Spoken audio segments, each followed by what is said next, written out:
Olá, somos a Geração que Alimenta. Viemos aqui hoje trazer uma palavra de vida, propósito e esperança. Em Lucas, capítulo 8, a partir do verso 22, há uma passagem que fala que Jesus acalma a tempestade. Aconteceu que, num daqueles dias, Jesus entrou num barco, em companhia dos seus discípulos, e lhes disse: observe, Jesus entrou com os discípulos no barco.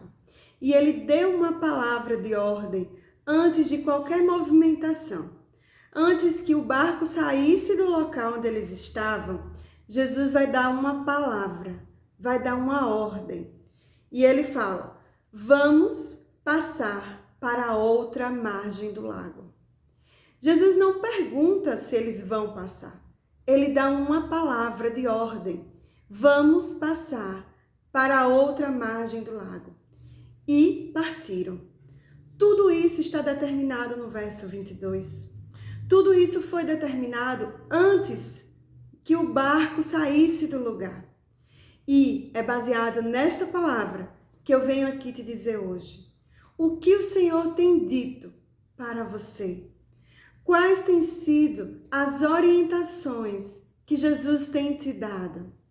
Se há uma palavra sobre a sua vida, não tenha medo da tempestade, porque ela vem. Porém, aquele que está firmado sobre a rocha, podem vir as tempestades, podem bater de frente com força, ele não será abalado. Então, em que você tem lançado os seus fundamentos? Tem sido na palavra que Jesus deixou para nós? Tem sido na ressurreição dele, colocando ele como seu Salvador, como seu Senhor? Faça isso de todo o coração. E na continuação dessa passagem fala que eles partiram.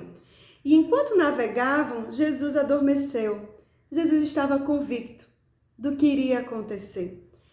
Ele não estava preocupado com a transitoriedade, com as circunstâncias que viriam sobre aquele local, sobre aquele fato mesmo.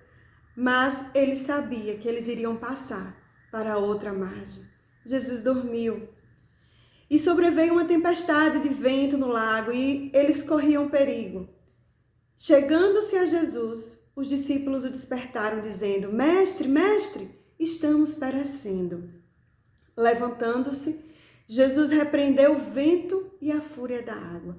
Observe que a solução que os discípulos encontraram foi buscar a Jesus. E nós precisamos fazer isso no meio das nossas tempestades, no meio das nossas circunstâncias mais adversas. Lembrar que Jesus está no barco conosco, que Ele está conosco todos os dias até a consumação dos tempos, que Ele está na nossa casa cuidando de nós, que Ele está ali. Então nós podemos ir até Ele, colocar até Ele as nossas angústias e preocupações. E os discípulos fizeram isso com medo, preocupados, desesperados. E Jesus falou primeiro, repreendeu o vento e a fúria da água. Observe que Jesus inicialmente resolveu a situação. Tudo cessou e ficou bem calmo. E aí Jesus foi aos discípulos: vocês não têm fé? Eles, possuídos de temor e admiração, diziam uns aos outros: quem é este que até manda nos ventos e nas ondas e lhe obedecem? Jesus havia dado uma palavra de comando e os discípulos, no meio daquela tempestade, ficaram confusos, amedrontados. E o Senhor pergunta hoje: você não tem fé? Muitas vezes nós precisamos fazer o que os discípulos fizeram, buscar o Senhor, mas também nós temos que exercitar a nossa fé. Traga à existência as coisas que não existem. Então, quando você estiver passando por uma situação difícil, um vale, lembre-se: o Senhor é o meu pastor, nada me faltará. Ou seja, porque Ele é o meu pastor, de nada eu terei falta. Porque Ele está comigo, eu não preciso temer. Porque Ele está comigo, quando eu passar pelas águas, elas não me submergirão. Quando eu passar pelo fogo, eu não serei atingido. Não olhe para as circunstâncias, Foque a sua esperança no Deus que é vivo e é eterno e que cuida de você em todo o tempo. E o cuidado dele nem sempre se manifestará como você quer ou no molde humano. Muitas vezes os discípulos poderiam ter se sentido ali abandonados. O Senhor está dormindo, Ele não está cuidando de nós. Mas já havia uma palavra decretada.